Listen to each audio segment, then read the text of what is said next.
Look at this, Hill.com. Over 6 in 10 think Obama lacks an ISIS plan.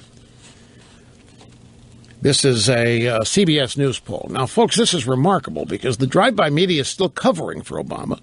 Don't care what the issue is, whether it's immigration or Obamacare or terrorism or foreign policy. The media, for the most part, is covering for Obama and not reporting how bad things are.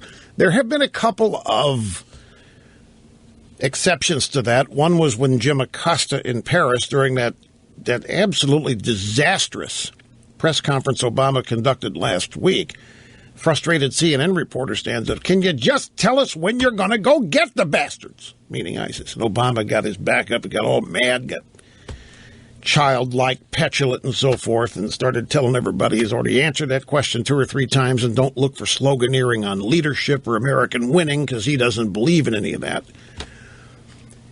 And the American people have noticed 6 in 10 think Obama lacks an ISIS plan.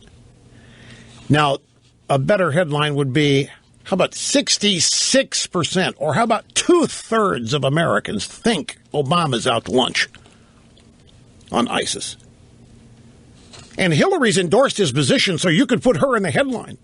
66% or 2/3 of Americans think Obama and Hillary out to lunch on ISIS. But they put it 6 in 10. But even this doesn't quite get to the nub of it. But here are the details. More than 6 in 10 Americans believe Obama lacks a coherent strategy for combating the Islamic State in Iraq and Syria. Approximately 66% think that Obama has no clear plan for defeating the terrorist organization. Well, they're right as far as it goes. But why doesn't he have a clear plan? He still thinks he's out there still trying to get people to believe that they've been contained and that they still are the JV team. They still aren't the varsity.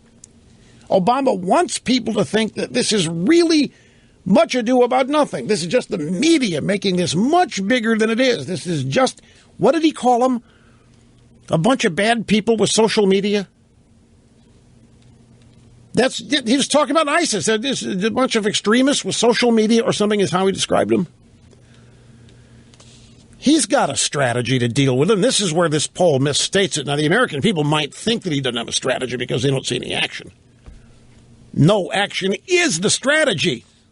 May I remind you, may I repeat, and I mentioned this in the Fox News Sunday interview yesterday, Waleed Faris says that Obama has sided with Iran and Syria when it comes to ISIS because of the sectarian violence going on in all these Middle Eastern countries.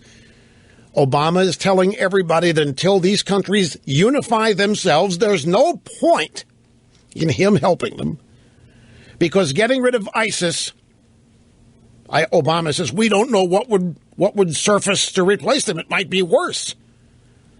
It's an excuse for not doing anything because Iran doesn't want anything done. ISIS is doing Iran's bidding. Now, for whatever reason, Obama has signed on with Iran. We have unfrozen $150 billion of Iranian assets. They've got now $150 billion to spend on whatever they want that they didn't have. And as everybody knows, we are facilitating the Iranian nuclear weapons program by permitting it to proceed.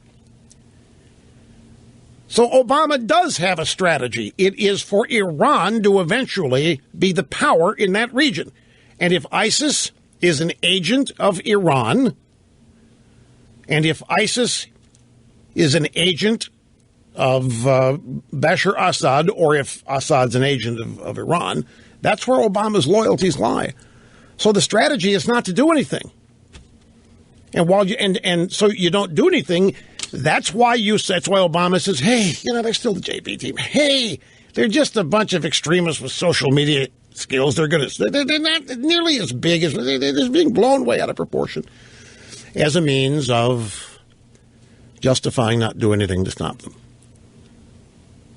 But have no doubt, this is going to have a massively negative impact on the Democrat Party and their perceived ability or desire to do anything about this. And again, it just shows Obama gets revved up more about his opponents in the Republican Party conservative movement than he does a genuine terrorist group. And in the midst of all this, he wants to increase the number of Syrian refugees. Despite the media's best efforts to cover for the guy, the American people are now seeing the light. The American people now understand. 66% of them now understand what I meant when I said I hope he fails. It's a disaster, folks. This man is endangering this country more and more every day. We are at risk, a great nation at risk in a dangerous world, a world governed by the aggressive use of force. Except we aren't playing. We're playing patty cake. We're playing political correctness or whatever else we're doing. For whatever reason. Fill in your own blank. Another brief time out. Back with more in a moment.